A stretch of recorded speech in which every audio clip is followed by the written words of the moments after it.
Hey, what is up, beer tubers? Eric coming at you with another beer review number 40. So I thought I'd do something a little bit more special. Today we are going to look at another Bell's beer. This is the 2012 Black Note Stout. So what this is a blend, a 50-50 blend of Expedition Stout and Double Cream Stout that is aged in bourbon barrels for a period of time. I believe it's more than 6 months.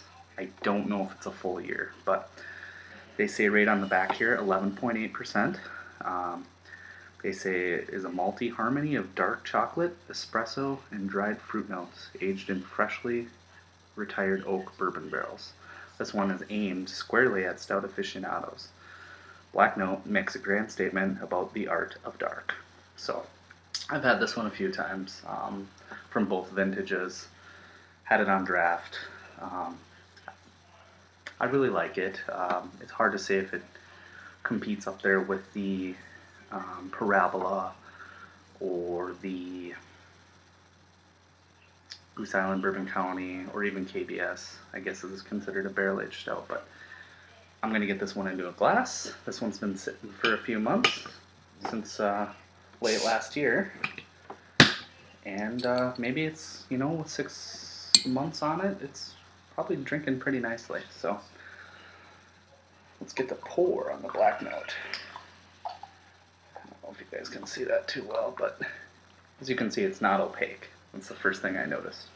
For being 50-50 on a blend, I guess I would have expected a little bit more viscous of a pour, but finger length, pinky finger length, fat finger head there. So nothing too terribly impressive. It reeks of bourbon. This one just, man, right off the glass, it's bourbon forward. Let's get our nose further into it. Tons of Expedition-like aromas coming through. Huge hoppy bitterness presence, dark fruits,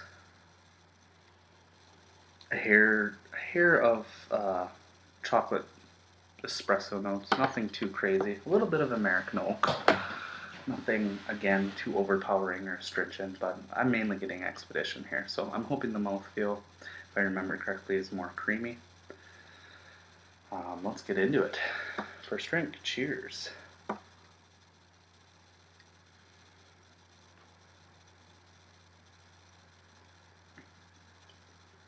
Ooh. Right at the front of the tongue, I get those same Expedition notes. Crazy hoppiness, bitter roasted malts, dark malts.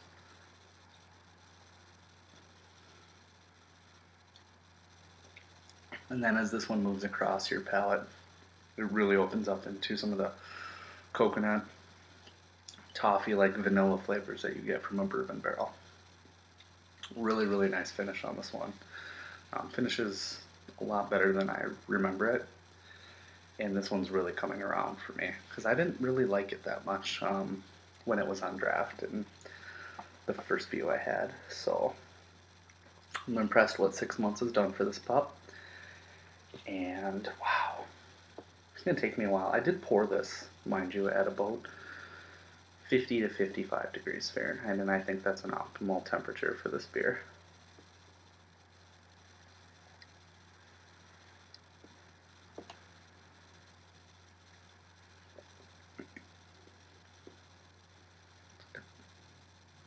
It's a bit deceptive though. The appearance is, while it's not opaque, it does pour, slightly like it has a thin body, but this thing is actually a chore to swallow. It's pretty viscous and thick. So, you know what, guys? Availability on this one is very, very limited. I was lucky to get a few bottles. It probably won't be around until next year, I would imagine, again. So, trade for it. I think you could just be better off finding some KBS left behind, or some Bourbon County, or even some Central Waters if you're in the Midwest. So I gotta go like a. Ooh, this is perplexing.